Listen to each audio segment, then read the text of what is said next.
Shalom kepada seluruh umat-umat Tuhan dimanapun Anda berada pada saat ini. Shalom kepada murid segala bangsa. Puji syukur kita panjatkan kehadirat Tuhan. Oleh karena kebaikan dan kasih sayang Tuhan, kasih karunia Tuhan yang selalu menyertai kita. Sehingga pada saat ini kita kembali dapat berkumpul. Boleh duduk di dekat kaki Yesus untuk kembali mempelajari firman Tuhan. Seri pelajaran Alkitab mingguan pada saat ini telah sampai kepada minggu yang kelima dengan judul Tuhan berperang untuk Anda. Dan pada saat ini saudara-saudara, saya juga memohon kepada saudara-saudara untuk sekiranya jika saudara-saudara terberkati dengan materi atau tayangan atau pelajaran firman Tuhan. Pada saat ini kami memohon untuk saudara-saudara boleh membantu berkontribusi untuk penyebaran firman Tuhan melalui channel ini dengan like video ini, membagikan, dan boleh mensubscribe channel YouTube Murid Segala Bangsa. Baik saudara-saudara, pada saat ini kita akan belajar firman Tuhan, dan mohon maaf untuk pelajaran minggu yang kelima ini, aplikasi yang sudah 4 kali pada 4 minggu yang sebelumnya kita sudah gunakan, tetapi pada minggu yang kelima ini pelajarannya tidak tersedia di dalam aplikasi di internet dengan basis web maupun Android, tidak berfungsi atau belum di-upload atau ditayangkan atau diberikan di dalam website dan aplikasi yang tersedia yang biasa kita gunakan. Tetapi pada saat ini saya akan menggunakan dokumen biasa, dan jika saudara-saudara mau mendownload nanti materi pelajaran seri pelajaran Alkitab mingguan ini, saudara bisa download. Nanti saya akan bagikan di deskripsi video ini, ada link yang akan saya bagikan, sehingga saudara-saudara boleh mendownload dan boleh mempelajarinya kembali, atau boleh membagikan atau membawakan pelajaran ini di waktu dengan kesempatan jika saudara diberikan kepercayaan oleh Tuhan untuk boleh membagikan materi ini kepada orang lain. Baik saudara-saudara, sebelum kita memulai pelajaran pada saat ini, mari kita sama-sama berdoa.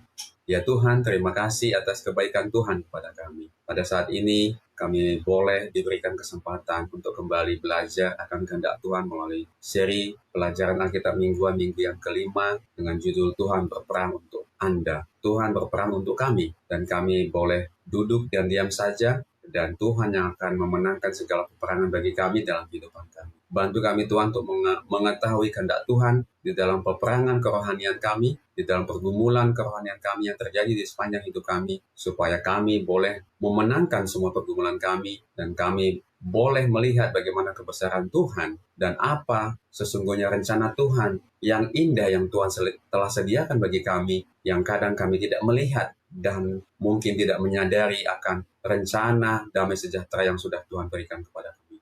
Bukalah mata iman kami ya Tuhan, karena kami adalah manusia yang berdosa. Kami tidak akan sanggup memahami kehendak Tuhan dalam firman ini, kecuali Engkau yang membukakan dan menyertai kami dengan Roh Kudus-Mu sepanjang pembahasan pelajaran firman Tuhan pada saat ini. Terima kasih ya Tuhan, kami serahkan seluruh jam ini ke dalam tangan Tuhan, memberkati juga pemirsa dan juga hamba-hamba Tuhan, umat-umat Tuhan yang boleh belajar dari materi pelajaran firman Tuhan ini. Kami serahkan semuanya ke dalam tangan Tuhan, di dalam nama Yesus kami berdoa dan mengucap syukur. Amin. Baik saudara-saudara, kita langsung saja kepada materi pembahasan ya. Tuhan berperang untuk Anda. Ya, ayat intinya tertulis dalam Yosua 10 ayat 42. Semua raja ini dan negeri mereka telah dikalahkan Yosua sekaligus, sebab yang berperang untuk orang Israel ialah Tuhan Allah Israel. Ini adalah ayat inti kita, dan dikatakan sebab yang berperang untuk orang Israel, itu artinya yang berperang dalam bagi kita, Israel rohani pada saat ini, ialah Tuhan yang berperang untuk kita. Baik, kita akan masuk kepada pembahasan pelajaran kita.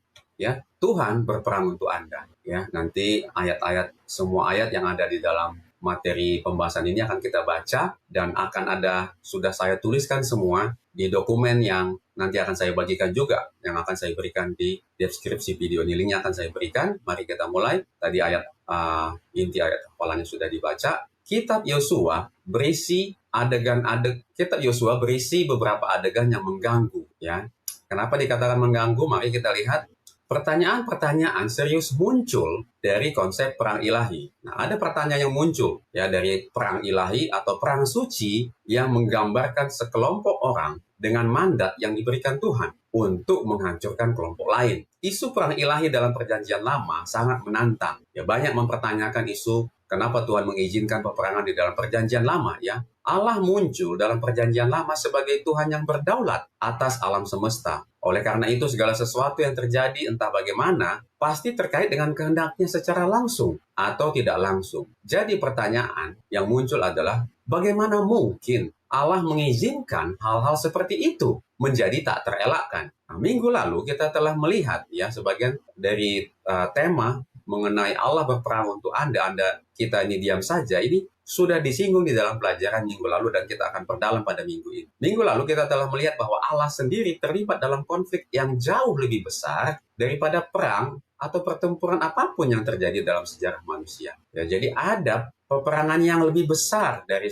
peperangan yang terlihat ya dalam kehidupan kita. Ada peperangan yang jauh lebih besar daripada perang atau pertempuran apapun yang terjadi dalam sejarah manusia. Sebuah peperangan atau pertempuran yang merasuk ke dalam setiap aspek kehidupan kita. Kita juga telah melihat bahwa peristiwa-peristiwa dalam sejarah Alkitab dan sejarah sekuler dapat dipahami sepenuhnya hanya dalam terang konflik ini. Minggu ini kita akan terus mengeksplorasi kompleksitas dari perang yang disetujui oleh Allah, batasan-batasan dan syarat-syarat perang ilahi, visi terakhir dari perdamaian yang ditawarkan oleh para nabi dalam Perjanjian Lama, dan implikasi-implikasi rohani dari peperangan tersebut. Baik, kita telah menyelesaikan pelajaran hari Sabtu di bagian pendahuluan pelajaran kita, dan kita akan memasuki pelajaran hari Minggu. Ya, di pelajaran hari Minggu, judulnya adalah Kesalahan Orang Kanaan. Ya, mari kita baca di sini ada ayat-ayatnya, Kejadian 15 ayat 16, Imamat 18. Ya, ada ayat-ayat yang tertulis, Imamat 18 ayat 24 sampai 30, Ulangan 18 ayat 9 sampai 14, dan Esra 9 ayat 11. Apakah yang dikatakan oleh ayat-ayat ini kepada kita tentang rencana Allah yang lebih besar dalam memberikan tanah Kanaan kepada bangsa Israel? Saudara bisa lihat di sini saya sudah tuliskan semua ayatnya. Mari kita baca ayatnya satu demi satu. Kejadian 15 ayat 16 ya,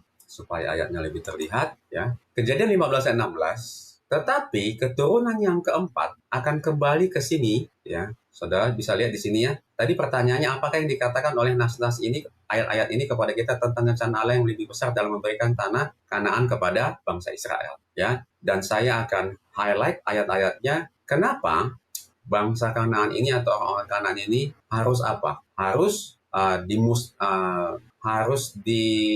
ya, rencana Tuhan kan di sini dikatakan bahwa Tuhan ingin bangsa Israel menaklukkan tanah Kanaan. Nah, kenapa? Ya, di sini pada ayat-ayatnya nanti akan terlihat yang ditandai, itulah sebabnya kenapa mereka harus apa ditaklukkan. Ya, lihat Kejadian 15 ayat 16, tetapi keturunan yang keempat akan kembali ke sini sebab sebelum itu kedurjanaan orang Amori itu belum genap. Jadi ada kedurjanaan orang Amori ya. Kemudian Imam 18 ayat 24 sampai 30, janganlah kamu menajiskan dirimu dengan semuanya itu, sebab dengan semuanya itu bangsa-bangsa yang akan kuhalaukan dari depanmu telah menjadi najis. Kemudian negeri itu telah menjadi najis dan aku telah membalaskan kesalahan kepadanya sehingga negeri itu memuntahkan penduduknya. Tetapi kamu ini haruslah tetap berpegang pada ketetapanku dan peraturanku, dan jangan melakukan sesuatu pun dari segala kekejian itu, baik orang Israel asli maupun orang asing yang tinggal di tengah-tengahmu. Kemudian karena segala kekejian itu telah dilakukan oleh penghuni negeri yang sebelum kamu, sehingga negeri itu sudah menjadi najis, supaya kamu jangan dimuntahkan oleh negeri itu. Apabila kamu menajiskannya seperti telah dimuntahkannya bangsa yang sebelum kamu. Karena setiap orang yang melakukan sesuatu pun dari segala kekejian itu, orang itu harus dilenyapkan dari tengah-tengah bangsanya. Dengan demikian kamu harus tetap berpegang pada kewajibanmu terhadap aku, dan jangan kamu melakukan sesuatu dari kebiasaan yang keji itu yang dilakukan sebelum kamu. Dan janganlah kamu menajiskan dirimu dengan semuanya itu. Akulah Tuhan Allah. Kemudian Ulangan 18 ayat 9 sampai 14. Apabila engkau sudah masuk ke negeri yang diberikan kepadamu oleh Tuhan Allahmu, maka janganlah engkau belajar berlaku sesuai dengan kekejian yang dilakukan oleh bangsa-bangsa itu. Di antaramu janganlah didapati seorang pun yang mempersembahkan anaknya, laki-laki atau anaknya perempuan sebagai korban dalam api, ataupun seorang yang menjadi petenung, seorang peramal, seorang pendalaah, seorang penyihir, seorang pemantera, ataupun seorang yang bertanya kepada arwah atau kepada orang peramal atau yang meminta petunjuk kepada orang mati. Sebab setiap orang yang melakukan hal-hal ini adalah kekejian bagi Tuhan. Dan oleh karena kekejian inilah Tuhan Allah mau menghalau mereka dari hadapan. Haruslah engkau hidup dengan tidak bercela di hadapan Tuhan Allah. Sebab bangsa-bangsa yang daerahnya akan kau duduki ini mendengarkan kepada peramal atau petenung, tetapi engkau ini tidak diizinkan Tuhan Allahmu melakukan yang demikian. Kemudian Esra 9 ayat 11, yang kau perintahkan dengan perantaran hamba-hambamu para nabi, dengan berfirman, negeri yang kamu masuki untuk diduduki adalah negeri yang cemar. Oleh karena kecemaran penduduk negeri, yakni oleh karena kekejian yang mereka lakukan, dengan segala kenajisan mereka di setiap negeri itu dari ujung ke ujung. Ya, kita telah menyelesaikan pembacaan ayatnya. Kita lanjut kepada pembahasan. Kita perlu melihat lebih jauh dari kitab Yosua untuk memahami sepenuhnya apa yang dimaksud dengan kejahatan bangsa-bangsa yang mendiami Kanaan. Ya, tadi sudah saudara lihat semua di ayat-ayat itu kenapa bangsa-bangsa itu harus ditaklukkan karena kejahatan-kejahatan yang dilakukan oleh bangsa yang mendiami Kanaan ini. Ya, praktek-praktek yang menjijikan bangsa-bangsa ini dalam hal pengorbanan anak, kemudian ramalan, sihir, tenung, nuzum, dan spiritisme memberikan petunjuk kepada kita, ya, di dalam Ulangan 18 ayat 9 sampai 12, ya. Kemudian penemuan teks-teks Ugari kuno dari Rasamra memberikan lebih banyak wawasan tentang agama dan masyarakat Kanaan. Dan teks-teks tersebut menunjukkan bahwa kecaman terhadap budaya ini tidak hanya dapat dimengerti, namun menurut standar moral perjanjian-perjanjian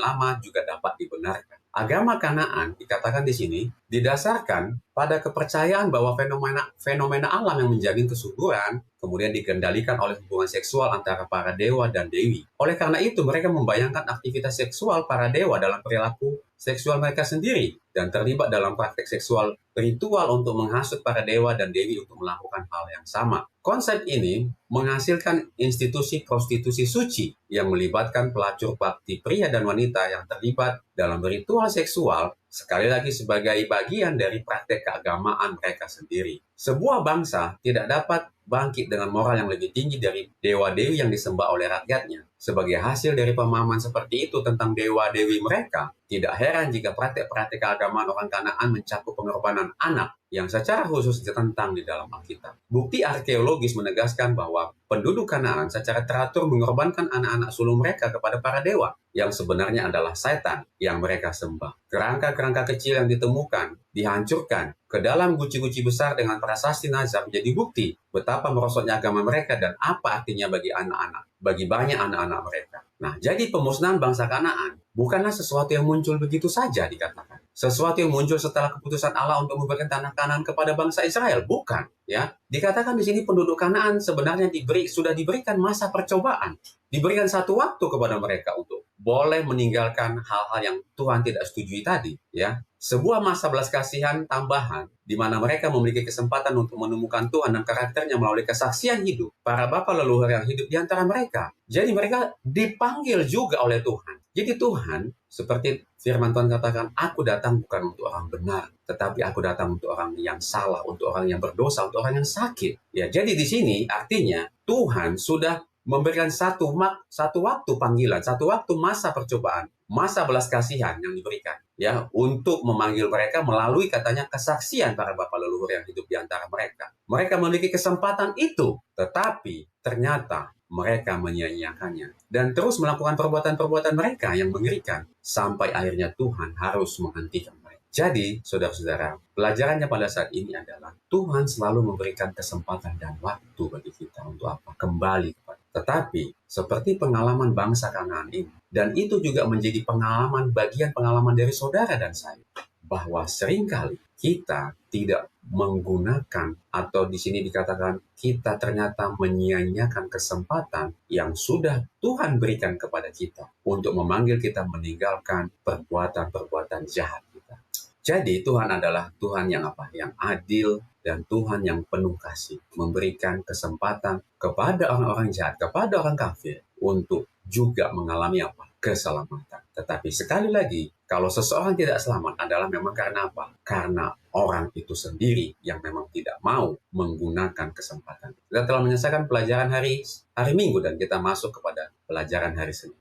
Pelajaran hari Senin judulnya adalah Hakim Agung. Bacalah Kejadian 18 ayat 25, Mazmur 7 ayat 11, Mazmur 50 ayat 6, Mazmur 80 ayat 1, Mazmur 96 ayat 10, dan 2 Timotius 4 ayat 1 dan ayat 8. Apakah yang dikatakan oleh ayat-ayat ini tentang karakter moral Allah? Bagaimanakah peran Allah sebagai hakim atas alam semesta menolong kita untuk memahami pertanyaan tentang perang ilahi? Mari kita baca semua ayatnya. Kejadian 18 ayat 25. Ya, supaya ayatnya terlihat jelas. Jauhlah kiranya daripadamu untuk berbuat demikian, membunuh orang benar bersama-sama dengan orang fasik, sehingga orang benar itu seolah-olah sama dengan orang fasik. Jauhlah kiranya yang demikian daripadamu. Masakan hakim segenap bumi tidak menghukum dengan adil. Ya, ini mengenai hakim, bahwa Allah adalah hakim. Mazmur 7 ayat 11, Allah adalah hakim yang adil dan Allah yang murka setiap saat. Kemudian Mazmur 56, langit memberitakan keadilannya sebab Allah sendirilah hakim. Kemudian Mazmur 82 ayat 1, Allah berdiri dalam sidang ilahi di antara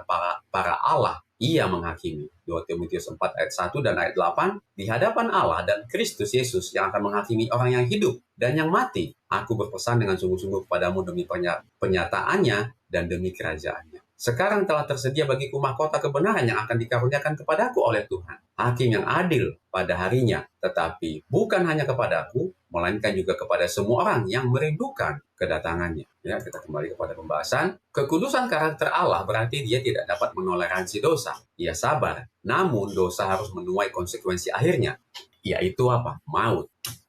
Ya, Roma 6 ayat 23.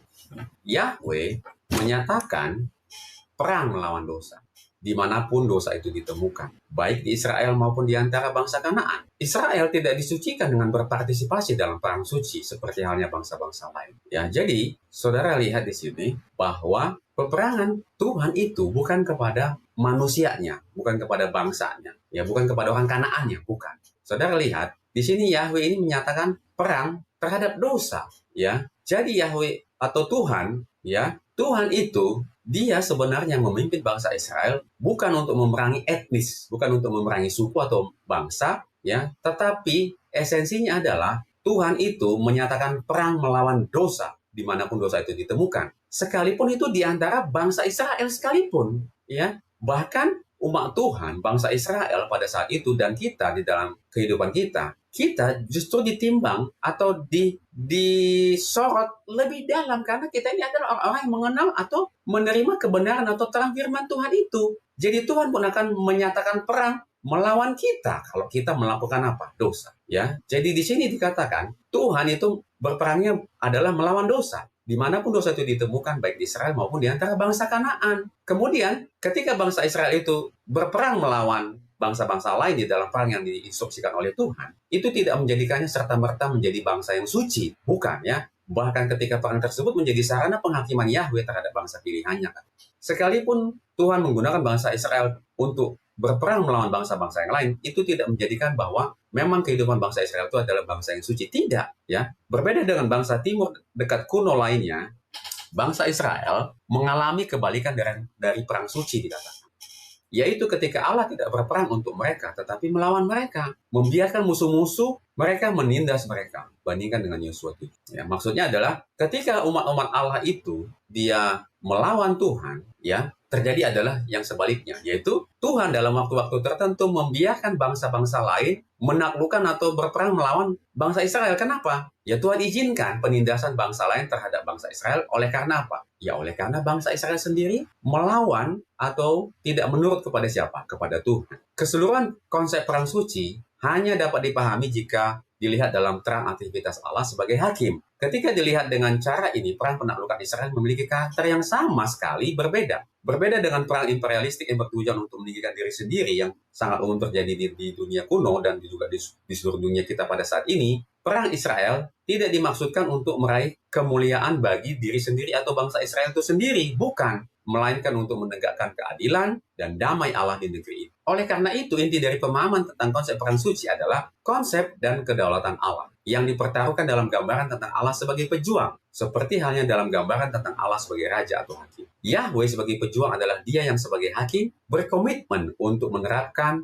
menstabilkan, dan mempertahankan aturan hukum Tuhan yang merupakan cerminan karakternya. Gambaran Tuhan sebagai pejuang yang serupa dengan gambaran hakim dan raja menegaskan bahwa Yahweh tidak akan menoleransi pemberontakan terhadap tatanannya yang telah ditetapkan untuk selama-lamanya. Oleh karena itu, kita dapat menegaskan bahwa tujuan dari aktivitas Yahweh bukanlah perang itu sendiri atau kemenangan itu sendiri, tetapi penegakan kembali keadilan dan perdamaian. Pada akhirnya, menghakimi dan berperang atau menegakkan keadilan adalah hal yang sama jika Tuhan adalah pelaku dari tindakan tersebut. Ya, renungkanlah Allah sebagai hakim yang adil yang tidak dapat disuap dan tidak dapat dipengaruhi oleh keberpihakan. Bagaimanakah Allah yang tidak menoleransi dosa, penindasan, penderitaan kepada orang yang tidak bersalah, dan eksploitasi terhadap orang yang tertindas menjadi bagian tak terpisahkan dari Injil? Ya, mari kita coba jawab pertanyaan di hari Senin ini ya. Keterkaitan hakim yang adil dan Injil. Ya, pertama, pernyataan kebutuhan akan penyelamatan. Karena Allah adalah hakim yang adil dan tidak dapat menoleransi dosa, maka semua manusia yang telah berdosa secara inheren berada di bawah hukuman dan murkanya. Kebenaran ini menegaskan bahwa kebutuhan universal akan keselamatan dan pendamaian. Jadi artinya dunia memiliki kebutuhan universal, yaitu akan apa? Keselamatan dan pendamaian. Ya. Kemudian menghargai pengorbanan Kristus. Hakim yang adil menuntut pertanggungjawaban dan konsekuensi atas dosa. Injil menyatakan bahwa Yesus Kristus melalui kematiannya di kayu salib menanggung hukuman yang adil ini. Kematian sebagai upah dosa, Roma 6 ayat 23, di tempat orang-orang percaya. Ini menunjukkan bahwa Allah adalah adil menghukum dosa, tetapi sekaligus Dia adalah pembenar, ya, membenarkan orang-orang yang mengampuni. Ya, maksudnya pembenaran ini adalah Dia mengampuni orang yang percaya kepada Yesus ketika Dia mengetahui bahwa keselamatan itu tidak mungkin Dia dapatkan hanya melalui kemampuan dirinya sebagai manusia. Ya, jadi Dia akan menghargai pengorbanan Kristus dan pernyataan kebutuhan akan penyelamatan. Terakhir, dasar bagi keadilan sosial. Karakter Allah sebagai hakim yang adil, yang membenci penindasan dan eksploitasi adalah landasan teologis untuk keadilan sosial. Ya, ini bukan hanya tentang hubungan vertikal, yaitu manusia dengan Allah, tetapi juga horizontal, manusia dengan sesamanya. Kita telah dipanggil untuk meneladani karakter hakim kita dengan memperjuangkan keadilan bagi orang-orang yang tertindas dan tidak bersalah, seperti yang ditunjukkan oleh hati Allah. Dengan demikian, hakim yang adil yang harus menghukum dosa adalah yang merencanakan Injil. Ya. Dia akan menghukum dosa, tapi Dia juga memberikan kasih karunia kepada kita, yaitu Injil, kabar baik. Yaitu apa? Injil adalah solusi sempurna yang memungkinkan Allah untuk tetap benar pada karakternya sebagai hakim yang adil dan yang maha kudus, sambil juga menunjukkan kasih dan belas kasihannya kepada orang yang berdosa melalui Kristus. Ya, baik, ini adalah pelajaran hari Senin, kita telah menyelesaikannya dan kita akan masuk kepada pelajaran hari Selasa. Ya, pelajaran hari Selasa judulnya adalah perampasan atau pemusnahan. Nah, ini pertanyaannya, perampasan atau pemusnahan? Ya, apa maksudnya? Saudara bisa ikuti terus. Selanjutnya adalah bandingkan Keluaran 23 ayat 28 sampai 30, ya. Kemudian Keluaran 3:32, Keluaran 34 ayat 11, Bilangan 33 ayat 52 dan Ulangan 7 ayat 20 dengan Keluaran 34 ayat 13, Ulangan 75, Ulangan 9 ayat 3 dan Ulangan 12 ayat 2 dan 3 dan Ulangan 31 ayat 3 dan apakah yang diungkapkan oleh teks-teks ini tentang tujuan penaklukan dan tingkat kehancuran? Ya, apa tujuan dari penaklukan bangsa Kanaan ini? Nanti akan terlihat dari semua ayat-ayat ini ya. Ini ayatnya agak banyak, kita baca ya. Keluaran 23 ayat 28 sampai 30. Lagi, aku akan melepaskan tabuhan mendahului engkau sehingga binatang-binatang itu menghalau orang Hewi, orang Kanaan dan orang Het itu dari depan. Aku tidak akan menghalau mereka dari depanmu dalam 1 tahun, supaya negeri itu jangan menjadi sepi dan segala binatang hutan jangan bertambah banyak melebihi engkau. Sedikit demi sedikit aku akan menghalau mereka dari depanmu, sampai engkau beranak cucu sedemikian sehingga engkau dapat memiliki negeri itu. Kemudian Keluaran 3:32, aku akan mengutus seorang malaikat di depanmu dan akan menghalau orang Kanaan, orang Amori, orang Het, orang Feris, orang Hewi, dan orang Yebus. Keluaran 34:11, tetapi engkau berpeganglah pada yang kuperintahkan kepadamu pada hari ini. Lihat, aku akan menghalau dari depanmu orang Amori, orang Kanaan, orang Het, orang Feris, orang Hewi, dan orang Yebus. Kemudian Bilangan 33:52, maka haruslah kamu menghalau semua penduduk negeri itu dari depanmu dan membinasakan segala batu berukir kepunyaan mereka. Juga haruslah kamu membinasakan segala patung tuangan mereka dan memusnahkan segala bukit pengorbanan mereka. Ulangan 7:20, lagi pula Tuhan Allahmu akan melepaskan tabuhan menyerbu mereka sampai habis binasa orang-orang yang masih tinggal dan yang menyembunyikan diri terhadap engkau. Sebaliknya, mezbah-mezbah mereka haruslah kamu robohkan. Tugu-tugu berhala mereka haruslah kamu remukkan. Dan tiang-tiang berhala mereka kamu tebang. Ya, saudara bisa lihat ayatnya ya. Sekarang kita di Ulangan 75, tetapi beginilah kamu lakukan terhadap mereka. Mezbah-mezbah mereka haruslah kamu robohkan. Tugu-tugu berhala mereka kamu remukkan. Tiang-tiang berhala mereka kamu hancurkan dan patung-patung mereka kamu bakar habis. Maka ketahuilah pada hari ini bahwa Tuhan Allahmu, Dialah yang akan berjalan di depanmu. Laksana api yang menghanguskan, Dia akan memunahkan mereka dan Dia akan menundukkan mereka di hadapanmu. Demikianlah engkau akan menghalau dan membinasakan mereka dengan segera, seperti yang dijanjikan kepadamu oleh Tuhan. Ulangan 12 ayat 3, kamu harus memusnahkan sama sekali segala tempat di mana bangsa-bangsa yang daerahnya kamu duduki itu beribadah kepada Allah mereka, yakni gunung-gunung yang tinggi, di bukit-bukit dan di bawah setiap pohon yang rimbun. Ulangan 12 ayat 3, mezbah mereka harus kamu robohkan. Tugu-tugu berhala mereka harus kamu remukkan. Tiang-tiang berhala mereka kamu bakar habis. Patung-patung Allah mereka kamu hancurkan. Dan atas nama mereka kamu hapuskan dari tempatmu itu. Ulangan 31 ayat 3-4. Ulangan 31 ayat 3, Tuhan Allahmu, Dialah yang akan menyeberang di depanmu. Dialah yang akan memunahkan bangsa-bangsa itu dari hadapanmu, sehingga engkau dapat memiliki negeri mereka. Yosua, Dialah yang akan menyeberang di depanmu seperti yang difirmankan. Dan Tuhan akan melakukan terhadap mereka seperti yang dilakukannya terhadap Sihon dan Og, raja-raja orang Amor yang dipunahkannya itu, dan terhadap negeri mereka. Ya, kita telah menyelesaikan pembacaan ayatnya. Tujuan awal Allah bagi bangsa Kanaan bukanlah pemusnahan. Ya, ternyata sini dapat kita lihat bahwa tujuan Allah itu sama ya, seperti yang kemarin adalah tujuan rencana awal Allah bagi bangsa Israel adalah mereka tidak perlu berperang, tetapi mereka diam saja dan Tuhan yang akan melakukan semua peperangan itu. Tetapi pada akhirnya bangsa Israel pun melakukan peperangan secara fisik, ya, akhirnya melesat dari rencana Tuhan pada awalnya. Oleh karena apa? Pelajaran yang kemarin oleh karena kedegilan mereka, oleh karena mereka selalu bersungut-sungut, oleh karena mereka tidak mau menurut kepada Tuhan. Nah, di sini kita dapatkan hal yang boleh kita jadikan satu sorotan ya, satu poin pemikiran yang sangat-sangat dalam ya, bahwa tujuan Allah bagi bangsa Kanaan itu adalah nggak mau Tuhan itu memusnahkan mereka. Ya, itu rencana Allah. Ya, tidak mau dimusnahkan atau dibinasakan. Tetapi kalau kita lihat dari ayat-ayat tadi, sebenarnya kita dapat lihat bahwa tujuan Allah sebenarnya adalah menghancurkan sebenarnya bukan benda-benda hidup, tapi benda-benda mati ya, seperti mezbah-mezbah, patung, tugu-tugu ya, batu berukir, ya, patung tuangan, bukit-bukit pengorbanan mereka ya. Di sini rencana Allah kita dapat lihat yang di-highlight ya, yang diwarnai bahwa Tuhan itu rencana awalnya adalah memusnahkan hanya tempat-tempatnya saja. Tugu-tugu, patung-patung ya. Tidak ada rencana Allah itu untuk memusnahkan bangsanya di situ ya, dikatakan. Itu tujuan awal ya. Tujuan awal bagi bangsa Kanaan bukanlah pemusnahan, melainkan perampasan ya. Telah atas ayat-ayat yang menggambarkan bagaimana Israel terlibat dalam peperangan penaklukan menggunakan istilah-istilah yang berbicara tentang perampasan, pengusiran dan pemusnahan yang dilakukan terhadap penduduk tanah perjanjian. Kelompok kedua dari istilah-istilah yang menyatakan penghancuran dan menjadikan Israel sebagai subjek dari tindakan tersebut, sebagian besar merujuk pada benda-benda mati, seperti benda-benda penyembahan berhala dan benda-benda yang dihususkan untuk dimusnahkan. Jelaslah bahwa tempat-tempat penyembahan berhala dan mezbah-mezbah itulah yang merupakan pusat utama agama Kanaan, itulah yang menjadi rencana bagi Tuhan untuk mereka hancurkan supaya dan membawa pengaruh yang buruk terhadap bangsa Israel pada saat itu. Perang suci terutama berorientasinya hanya pada budaya dan masyarakat Kanaan yang korup. Untuk menghindari kontaminasi, Israel harus menghancurkan semua elemen yang menyebarkan kerusakan tersebut. Namun, semua penduduk Kanaan dan mereka yang secara individu mengaku kedaulatan Allah sebelum penaklukan atau bahkan selama penaklukan dapat melarikan diri melalui imigrasi. Ya, lihat Yosua 2 ayat 9-14 dan bandingkan dengan Hakim-Hakim 1 ayat 24-26.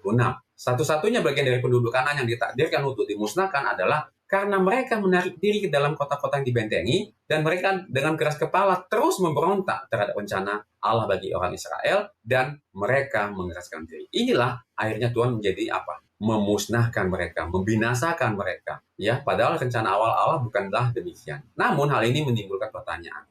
Jika tujuan awal penaklukan Kanaan adalah untuk mengusir penduduk negeri tersebut dan bukan untuk memusnahkan mereka, mengapa bangsa Israel itu harus membunuh begitu banyak orang? Ya, kenapa? Analisis terhadap teks-teks ayat atau ayat-ayat Alkitab yang berkaitan dengan penaklukan Kanaan, ya, mengungkapkan bahwa tujuan awal penaklukan tersebut menyiratkan pengusiran penduduk Kanaan. Namun, ya, ini pertanyaan yang dijawab di sini ya. Kenapa akhirnya bangsa Israel itu harus membunuh begitu banyak orang? Ya sama seperti waktu di Mesir ya. Akhirnya Tuhan pun harus membinasakan mereka. Kenapa? Namun mayoritas orang Kanaan seperti Firaun di Mesir, jadi sama orang-orang Kanaan ini dengan Firaun di Mesir, mengeraskan hati mereka dan dengan demikian menjadi satu budaya sedemikian rupa sehingga penghancuran budaya mereka berarti juga harus menghancurkan mereka. Ya, di sini ada pertanyaan di bagian hari Selasa ini ya. Elemen apakah dalam karakter dan kebiasaan Anda yang harus dicabut dari pustaka?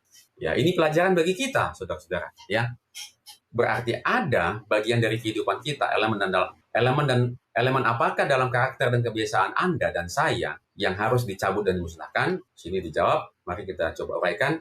Yang pertama adalah pemberhalaan diri dan hal-hal duniawi. Ya, keterikatan contohnya adalah keterikatan berlebihan pada kekayaan, status, jabatan, kesenangan, materialisme, hal-hal yang kita puja melebihi Tuhan. Ya, itu artinya yang dicabut adalah dimusnahkan adalah apa? Hilangkan semua berhala diri dan hal-hal duniawi. Kemudian hilangkan sifat keras hati dan pemberontakan. Ya, sikap memberontak, keinginan untuk mengikuti kehendak sendiri dibandingkan dengan kehendak Tuhan dan keengganan untuk bertobat. Kemudian sikap keras hati. Ya, kemudian kebiasaan dan pola pikir yang merusak. Kecanduan, kebiasaan buruk yang diketahui merusak hubungan dengan Allah dan sesama, misalnya berbohong, memfitnah, iri hati, kemarahan yang tak terkendali, dan pola pikir yang tidak kudus, ya, hal-hal yang tidak kudus dan tidak murni, yang tidak sesuai dengan kehendak Tuhan. Kemudian yang keempat, yang terakhir adalah hal yang harus dimusnahkan ya. Ini bisa saja ada hal yang lain ya, tetapi ini yang saya dapatkan, ketidakadilan dan penindasan terhadap sesama. Seringkali kita, ya mungkin kita punya pegawai, kita punya bisnis dan usaha, seringkali kita tidak adil dan kita menindas terhadap sesama.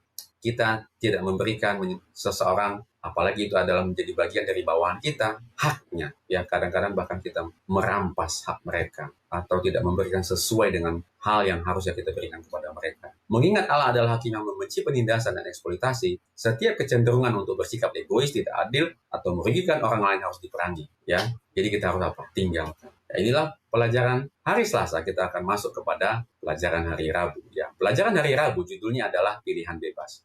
Bacalah Ulangan 20 ayat 10, ayat 15-18 dari Ulangan 20, kemudian Ulangan 13 ayat 12-18 dan Yosua 10 ayat 40. Bagaimanakah hukum peperangan dan prosedur melawan kota penyembah berhala di Israel yang dinyatakan dalam Ulangan membantu kita memahami batasan-batasan kehancuran total dalam perang yang dilakukan bagi bangsa Israel.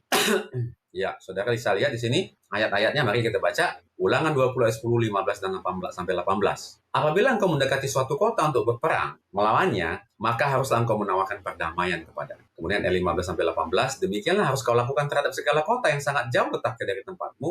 Ya, kita belum. Demikianlah harus kau lakukan terhadap segala kota yang sangat jauh letaknya dari tempatmu, yang tidak termasuk kota bangsa-bangsa di sini, tetapi dari kota-kota bangsa-bangsa itu yang diberikan Tuhan Allahmu kepadamu menjadi milik pusakamu. Janganlah kau biarkan hidup apapun yang bernafas, melainkan kau tumpas sama sekali, yakni orang Het, orang Amori, orang Kanaan, orang Feris, orang Hewi, dan orang Yebus, seperti yang diperintahkan kepadamu oleh Tuhan Allah, supaya mereka jangan mengajar kamu berbuat sesuai dengan segala kekejian yang dilakukan mereka bagi Allah mereka, sehingga kamu berbuat dosa kepada Tuhan Allah. Ya, tadi di sini dia Ulangan 20 ayat 10, haruslah engkau menawarkan perdamaian kepadanya. Ya, tetapi di sini janganlah kau biarkan hidup apapun yang bernafas. Ya, kemudian kita lanjut kepada ayat berikutnya, Ulangan 13 ayat 12-18. Apabila di salah satu kota yang diberikan Tuhan Allahmu kepadamu untuk diam di sana, kau dengar orang berkata, ada orang-orang dursila tampil dari tengah-tengahmu yang telah menyesatkan penduduk kota mereka dengan berkata, mari kita berbakti kepada Allah lain yang tidak kamu kenal, maka haruslah engkau memeriksa, menyelidiki, dan menanyakan baik-baik. Jikalau ternyata benar dan sudah pasti bahwa kekejian itu dilakukan di tengah-tengahmu, maka bunuhlah dengan mata pedang penduduk kota itu, dan tumpaslah dengan mata pedang kota itu serta segala isinya dan bahkan hewannya. Seluruh jarahan harus kau kumpulkan di tengah-tengah lapangan dan harus kau bakar habis kota dengan seluruh jarahan itu sebagai korban bakaran yang lengkap bagi Tuhan Allahmu. Semuanya itu akan menjadi timbunan puing untuk selamanya dan tidak akan dibangun kembali. Dari barang-barang yang dihususkan itu, janganlah apapun yang melekat pada tanganmu, supaya Tuhan berhenti dari murkanya yang bernyala-nyala itu, menunjukkan belas kasihannya kepadamu, mengasihani engkau, dan membuat jumlahmu banyak seperti yang dijanjikan dengan sumpah kepada nenek moyangmu. Sebab dengan demikian, engkau mendengarkan suara Tuhan Allahmu untuk berpegang pada segala perintahnya yang kusampaikan kepadamu pada hari ini, dengan melakukan apa yang benar di mata Tuhan Allah. Yosua 10:40, demikianlah Yosua mengalahkan seluruh negeri itu, pegunungan, tanah Negeb, daerah bukit, dan lereng gunung, beserta semua raja mereka. Tidak seorang pun yang dibiarkannya lolos. tetapi ditumpasnya semua yang bernafas, seperti yang diperintahkan Tuhan Allah Israel. Ya, di sini kita dapat lihat tidak seorang pun yang dibiarkan oleh Yosua lolos, tetapi ditumpasnya, dibunuhnya, dibinasakan semua yang bernafas, seperti yang diperintahkan Tuhan Allah Israel. Ya, mengapa? Ya, tentu ada apa? Ada sebab. Teks Ibrani menggunakan istilah unik untuk menggambarkan kehancuran manusia dalam perang, yaitu cerem. Istilah ini mengacu pada apa yang dilarang, terkutuk, atau didedikasikan untuk dimusnahkan. Seringkali istilah ini menunjuk pada penempatan manusia, hewan, atau benda mati secara lengkap dan tidak dapat ditarik kembali dalam wilayah eksklusif Tuhan, yang dalam peperangan dalam banyak kasus melibatkan pemusnahan mereka. Konsep dan praktik cerem sebagai pemusnahan total suatu bangsa dalam perang perlu dipahami dalam terang konflik Yahweh dengan kekuatan-kekuatan kosmik yang jahat di mana karakter dan reputasinya dipertaruhkan. Sekali lagi, sejak munculnya dosa di dunia, ya, kita sudah ini juga sudah disinggung di pelajaran sebelumnya, tidak ada wilayah netral bagi kita, ya. Tidak ada netralitas. Seseorang itu harus pasti dari salah satu dari dua sisi, dua pihak. Seseorang berada di pihak Allah atau dia melawan Allah, ya. Satu sisi menuju kehidupan atau kehidupan kekal, atau dia berada di sisi yang lain, ya, dia berada di sisi kematian atau kematian kekal. Ya, tidak ada wilayah netral bagi kita. Kita entah dalam kehidupan kita ini kita sedang berada di pihak Allah atau bahkan kita sedang berada melawan Dia. Ya, praktek penghancuran total atau cerem tadi menggambarkan penghakiman Allah yang adil terhadap dosa dan kejahatan. Itu memang harus dilakukan. Konteksnya adalah karena Tuhan harus menghancurkan dosa dan kejahatan. Allah secara unik mendelegasikan pelaksanaan sebagian dari penghakimannya kepada bangsa pilihannya, yaitu kepada Israel purba pada waktu itu. Pelaksanaan pemusnahan berada di bawah kendali teokratisnya yang ketat. Walaupun bangsa Israel diizinkan pada waktu itu untuk memusnahkan atau membinasakan bangsa-bangsa Kanaan yang tidak mau menurut, ya, oleh karena mereka adalah bangsa-bangsa kafir, tetapi pelaksanaan pemusnahan atau pembinasaan tersebut berada di bawah kendali teokratisnya yang ketat. Terbatas pada periode sejarah tertentu, penaklukan pada wilayah geografis yang telah ditandai dengan tepat, ya, Kanaan purba. Seperti yang kita lihat dalam pelajaran kemarin, mereka yang digolongkan untuk dihancurkan telah secara konsisten memberontak terhadap tujuan-tujuan Allah dan menentangnya, dan tidak pernah mau untuk bertobat. Jadi yang dimusnahkan itu adalah memang mereka adalah orang mengeraskan hati dan memang tidak mau bertobat, ya. Tetapi bagi mereka yang bertobat dan mau mengikut suara Tuhan, mereka tidak akan dibinasakan. Ya, oleh karena itu keputusan Allah untuk memusnahkan mereka bukanlah keputusan yang sewenang-wenang atau bersifat nasionalistis atau karena bangsa tertentu, bukan, ya. Selain itu orang Israel akan mendapatkan perlakuan yang sama. Sebaliknya, maksudnya bahwa Tuhan memusnahkan bangsa Kanaan pada waktu itu, ya, kalau umatnya juga orang Israel ini juga melakukan hal yang sama, melawan kehendak Tuhan, melakukan kenajisan, menyembah kepada berhala, ya, orang Israel ini pun akan mendapatkan perlakuan yang sama. Mereka pun akan dibinasakan, dimusnahkan jika mereka memutuskan untuk mengadopsi gaya hidup yang sama dengan orang Kanaan. Ya, saudara bisa lihat di Ulangan 13. Sekalipun tampaknya kelompok-kelompok yang berada di kedua sisi perang ilahi telah ditentukan, orang Israel akan mewarisi tanah itu dan orang Kanaan akan dihancurkan. Tetapi ada kemungkinan, saudara perhatikan yang warna kuning, ada kemungkinan untuk berpindah dari satu sisi ke sisi yang lain, ya. Seperti yang akan kita lihat dalam kasus-kasus Rahab, Akhan, dan Gibeon. Jadi bisa saja orang Kanaan itu, ya, seperti orang Rahab, seperti kasus Rahab, ya, dia berpindah yang tadinya mengalami kematian dan harusnya dimusnahkan, ya, berpindah ke sisi yang lain, yaitu menjadi umat Tuhan yang benar. Dan ada juga di sini Akhan, ya, dan juga Gibeon, ya. Kalau Akhan, ya, dia orang Israel, orang yang benar di hadapan Tuhan, maksudnya orang-orang umat pilihan Tuhan, tetapi dia tidak menurut, dia pun berpindah menjadi sisi yang harus dihukum oleh Tuhan, ya. Demikian juga dengan orang Gibeon. Orang-orang tidak secara, ya, orang Gibeon kan pelajaran kemarin, dia tidak mengalami kepunahan, dia tidak jadi dimusnahkan, ya, oleh karena perjanjian atau sumpah yang dilakukan oleh siapa? Yosua dan para pemimpin bangsa Israel pada waktu itu. Ya, ada beberapa hal yang jadinya oleh satu kondisi akan mengalami keselamatan. Orang-orang tidak secara sewenang-wenang diberi perlindungan atau ditempatkan untuk dihancurkan. Mereka yang mendapat manfaat dari hubungan dengan Yahweh dapat kehilangan status istimewa mereka melalui pemberontakan.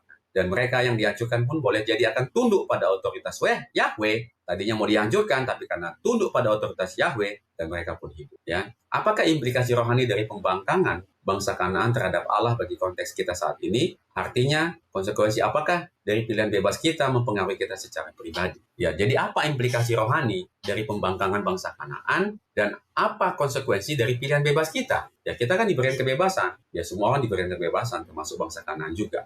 Ya, mari kita bahas pertanyaan ini. Implikasi rohani dari pembangkangan Kanaan bagi kita.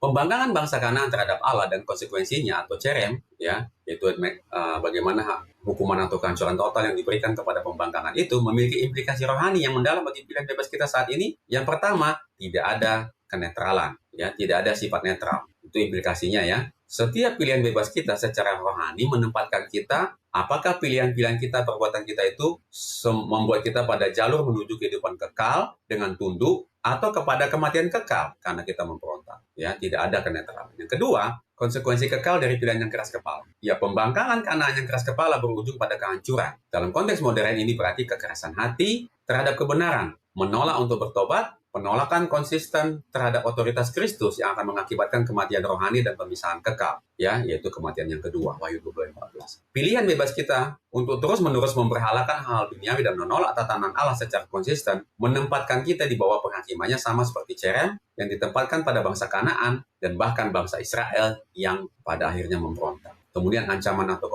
ancaman kontaminasi. Tujuan cerem adalah menghilangkan sumber kekejian dan kontaminasi. Secara pribadi, jika kita memilih untuk membiarkan elemen-elemen dosa dan pemberhalaan atau cerem rohani tetap ada dalam hidup kita, ini mengundang kontaminasi, ya, yang akan merusak hubungan kita dengan Allah dan menyebabkan kita berbuat dosa kepada Tuhan Allah. Intinya adalah pilihan bebas kita hari ini menunjukkan apakah kita akan mengalami pemusnahan rohani, yaitu karena konsekuensi dosa yang kita lakukan, atau keselamatan. Walaupun kita melakukan dosa tapi kita bertobat dan kita minta ampun, hidup kekal itu menjadi bagian dari kita. Kita harus secara sadar memilih untuk mengusir dan memusnahkan, menyerahkan untuk cerem, pemberontakan dan berhala dalam hati kita sebelum pemberontakan itu menjadi keras kepala seperti bangsa. Ya, ini pertanyaan menguraikan menjawab pertanyaan di hari Rabu. Baik, kita telah menyelesaikan pelajaran hari Rabu, ya. Kita memasuki pelajaran hari Kamis. Pelajaran hari Kamis judulnya adalah Sang Raja Damai. Bagaimanakah teks-teks berikut ini menggambarkan masa depan yang dilihat Allah bagi umatnya? Yesaya 9 ayat 6, Yesaya 11 ayat 1-5, dan Yesaya 60 ayat 17, Hosea 2 ayat 18, dan Mika 4 ayat 3. Mari kita baca semua ayatnya. Yesaya 9 ayat 6, besar kekuasaannya dan damai sejahtera tidak akan berkesudahan di atas tahta Daud dan di dalam kerajaannya. Ya, jadi yang ditandai adalah dalam ayat-ayat ini untuk menandakan bagaimana sebenarnya rencana Allah yang penuh damai untuk kita sebenarnya. Rancangan damai sejahtera, rancangan kebaikan, rancangan kehidupan bagi kita. Ya, jadi rancangan Tuhan bagi kita adalah besar kekuasaan dan damai sejahtera tidak akan berkesudahan di atas tahta Daud dan di dalam kerajaannya karena ia mendasarkan dan mengokohkannya dengan keadilan dan kebenaran dari sekarang sampai selama-lamanya. Kecemburuan Tuhan alam semesta akan melakukan hal ini. Kemudian di Yesaya 11 ayat 5, suatu tunas akan keluar dari tumbul Isai dan taruk yang akan tumbuh dari pangkalnya akan berbuah. Roh Tuhan akan ada padanya. Ini mengenai rencana atau nubuatan kedatangan Yesus, ya. Kedatangan juru selamat yang akan mati di kayu salib untuk menyelamatkan kita. Roh Tuhan akan ada padanya, roh hikmat dan pengertian, roh nasihat dan keperkasaan, roh pengenalan dan takut akan. Ya,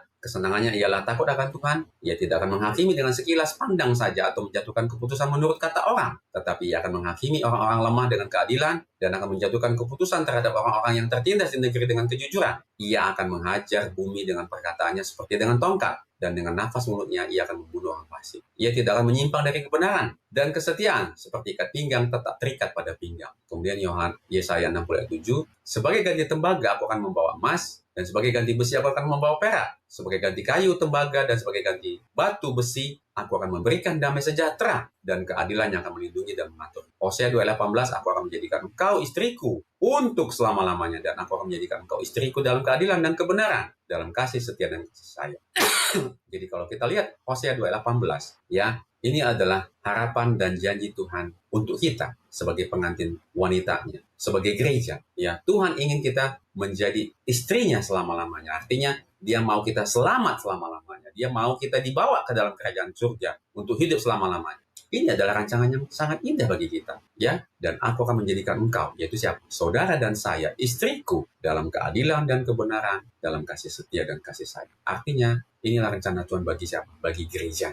Kemudian Mika 4 ayat 3, Ia akan menjadi hakim antara banyak bangsa dan akan menjadi wasit bagi suku-suku bangsa yang besar sampai ke tempat yang jauh. Ya, mereka akan menempa pedang-pedangnya menjadi mata bajak dan tombak-tombaknya menjadi pisau pemangkas. Bangsa tidak akan lagi mengangkat pedang terhadap bangsa dan mereka tidak akan lagi belajar berperang. Jadi inilah rencana yang indah Tuhan bagi kita. Bahkan tidak akan ada lagi peperangan di mana? Di surga. Ya, meskipun fokus utama dari pelajaran pekan ini adalah peperangan yang diperintahkan dan dibantu oleh Ilahi dalam Perjanjian Lama, kita perlu menyebutkan adanya tema lain yang sama pentingnya dalam tulisan-tulisan nubuat Perjanjian Lama, yaitu visi masa depan tentang era mesianik yang penuh kedamaian. Ya, era mesianis yang penuh kedamaian. Mesias digambarkan sebagai Raja Damai, Yesaya 9 ayat 6.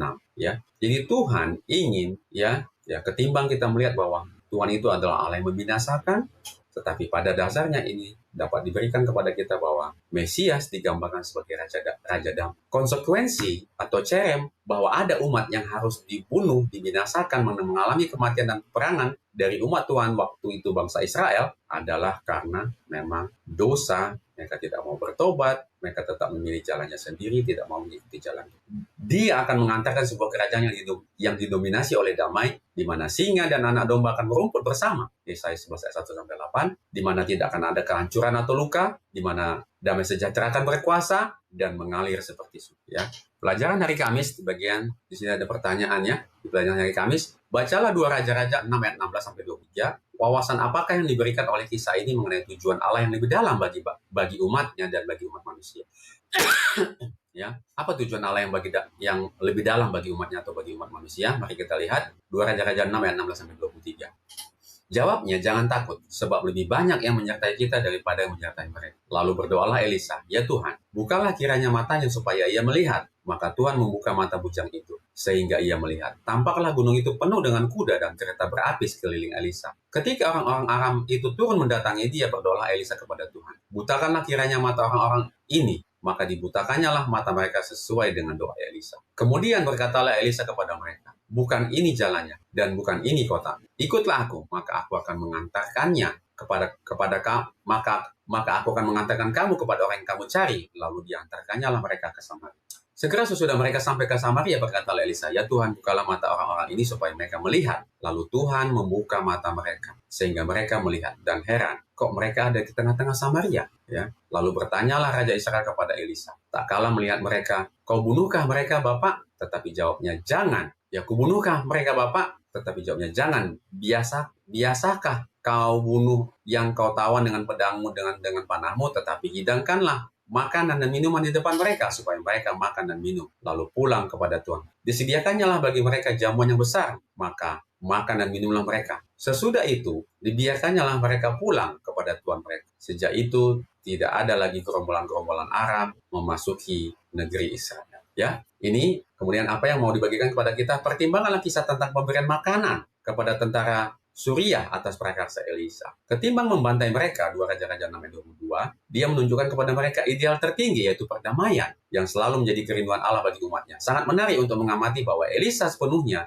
menyadari keunggulan tentara yang tak terlihat yang mengelilingi musuh. 2 Raja-Raja 6-17. Meskipun Tuhan terlibat dalam konflik kosmik yang mempengaruhi planet kita, tujuan akhir dari penebusan bukanlah musuh dalam keadaan perbudakan, melainkan perdamaian.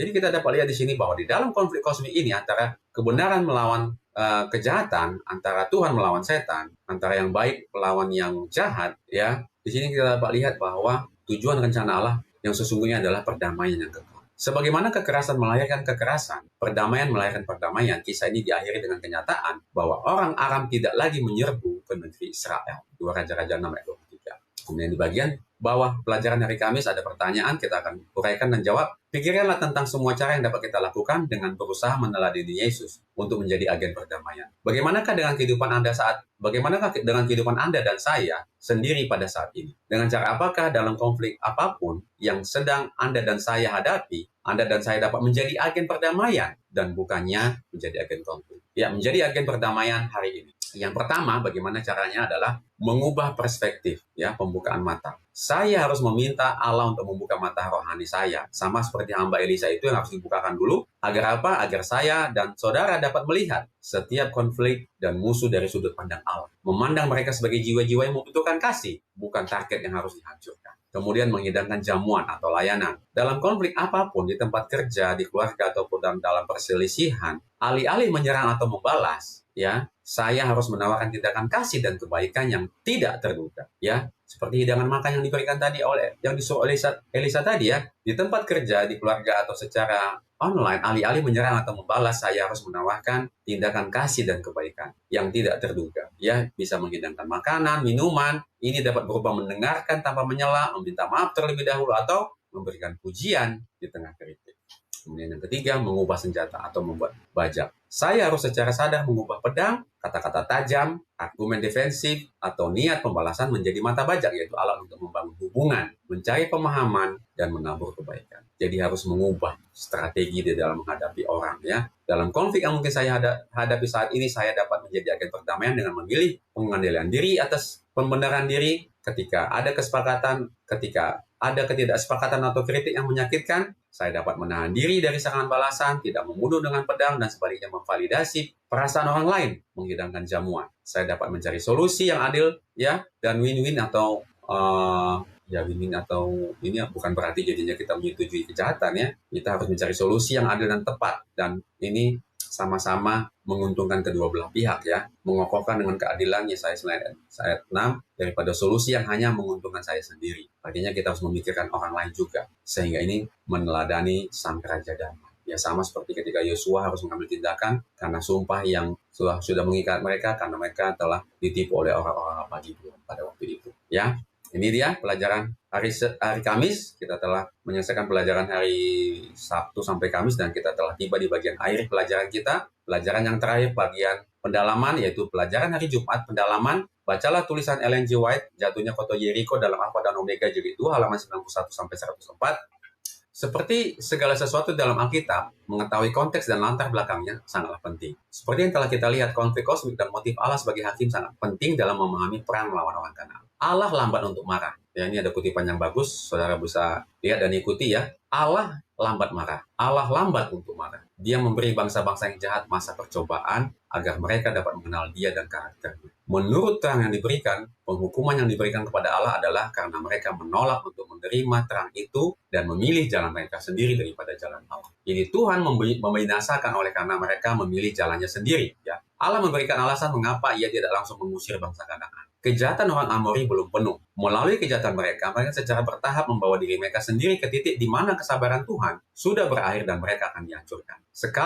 Selagi titik itu belum tiba dan kesalahan mereka belum penuh, pembalasan Tuhan akan ditunda. Semua bangsa memiliki masa percobaan. Ya, baik bangsa Israel, kita tahu setelah Yesus naik ke dalam kerajaan surga, ya, setelah Dia disalib, Tuhan juga memberikan masa percobaan juga kepada mereka, kepada umatnya sendiri. Jadi semua bangsa, baik umatnya maupun di luar umatnya, artinya setiap ciptaan Tuhan, semua manusia, kita, saudara dan saya, masing-masing memiliki masa percobaan. Yang harus menjadi pertanyaan bagi kita adalah, bagaimana kita menggunakan kesempatan, menggunakan masa percobaan yang diberikan kepada kita? Bagaimana kita menggunakan kesempatan itu? Mereka yang tidak mengindahkan hukum Allah akan naik dari satu tingkat ke tingkat kejahatan yang lain. Jadi kalau diberikan masa percobaan, orang yang tetap berbuat jahat dan tidak mengindahkan hukum, dia akan naik tingkat kepada tingkat kejahatan yang lebih jahat lagi, ya. Anak-anak akan mewarisi roh pemberontakan orang tua mereka dan berbuat lebih buruk daripada ayah mereka sebelumnya, sampai murka Tuhan menimpa mereka. Hukuman itu tidak berkurang karena penangguh. Jadi, bukan karena kita tidak langsung dihukum karena perbuatan jahat kita, perbuatan dosa kita, hukuman itu berkurang dikatakan. Dikatakan di sini, hukuman itu tidak berkurang karena penangguhan. Artinya Tuhan, walaupun Tuhan menunggu dan memberikan masa percobaan, ya hukumannya tetap. Yang menjadikan hukuman itu tidak diberikan atau tidak jadi kepada kita adalah ketika kita menggunakan masa percobaan itu, kita bertobat, kita kembali kepada Tuhan, ya. Ini pelajaran hari Jumat di bagian pendalaman, ya, sangat bagus kutipannya, sangat menjadi amaran bagi kita, ya, dan kita telah tiba di bagian pertanyaan. Di bagian pertanyaan ada 4 pertanyaan, ya. Mari kita kita baca dan kita uraikan. Diskusikan implikasi-implikasi dari Allah yang menjadi hakim kita dan juga hakim agung atas alam semesta. Menurut Anda, mengapa fakta bahwa Allah adalah hakim merupakan dasar bagi Injil dan keselamatan kita? Ya, implikasi Allah sebagai hakim agung, ya, standar mutlak. Artinya, ya ini, standar itu adalah hukum Tuhan, ya, Alkitab, firman Tuhan. Sebagai hakim agung, Tuhan akan menghakimi kita. Artinya Tuhan punya standar. Standarnya adalah apa? Itu bersifat mutlak katanya. Universal dan sempurna. Universal artinya semua manusia pasti mengetahui hukum itu. Ya. Dia tidak dapat disuap atau memihak. Ini berarti setiap pelanggaran terhadap hukumnya atau dosa harus menghadapi konsekuensi yang adil. Kemudian, implikasi sebagai hakim agung bahwa dia mempunyai standar mutlak, ya, yaitu Alkitab, yaitu hukum Tuhan, kemudian adanya kedaulatan dan otoritas. Tuhan memiliki otoritas tertinggi untuk menghakimi segala sesuatu, baik itu hidup dan mati, 2 Timotius 4 ayat 1. Penghakimannya adalah penegasan kekuasaan dan kedaulatannya atas seluruh cipta. Kemudian Allah sebagai hakim adalah dasar bagi Injil. Artinya, ketika Allah harus menghakimi, berarti manusia, setelah manusia jatuh ke dalam dosa, dia membutuhkan apa? Keselamatan. Dia membutuhkan penyelamatan. Karena Allah adalah hakim yang adil dan kudus yang harus menghukum dosa, maka setiap orang berada di bawah murka atau di bawah hukuman, di bawah penghakimannya. Roma 3:23. Hal ini menciptakan kebutuhan universal, ya, akan juru selamat. Kemudian membenarkan kematian Kristus. Injil menawarkan solusi terhadap dosa, terhadap dilema hakim yang adil, yaitu Yesus Kristus menanggung hukuman yang adil, yang seharusnya diterima manusia. Yesus menanggung ini, yang tidak melakukan ini Yesus, ya, atau Allah melalui kehadirannya di dunia ini sebagai juru selamat, ya, pada waktu itu adalah Yesus. Allah menjadi manusia, ya, menjadi adil dan membenarkan orang yang percaya kepada Yesus, ya. Keadilan Allah dipenuhi dan itu dipenuhi di mana? Di kayu salib. Artinya, semua orang yang menerima kematian Yesus akan mengalami apa? Pembenaran, akan mengalami keselamatan. Kemudian ini memberikan jaminan bagi orang percaya hakim yang sama yang menghukum dosa juga menjamin keselamatan dan mahkota kebenaran. Dia menghukum dosa akan memberikan hukuman kepada orang berdosa yang tidak bertobat, tapi dia juga memberikan keselamatan atau menjamin keselamatan dan mahkota kebenaran diberikan kepada kita bagi yang apa? Bagi yang percaya kepada. Ya, kemudian pertanyaan kedua, bagaimanakah kasus bangsa Kanaan memberikan kepada kita sebuah jendela ke dalam kesabaran dan keadilan Allah? Bagaimanakah kita dapat merefleksikan karakter Allah dalam cara kita berelasi dengan sesama manusia? Ya, kasus Kanaan, kesabaran dan keadilan Allah. Kesabaran Allah, ya, dari kutipan Ellen G. White menggarisbawahi kesabaran Allah, dia memberikan bangsa-bangsa masa percobaan, ya.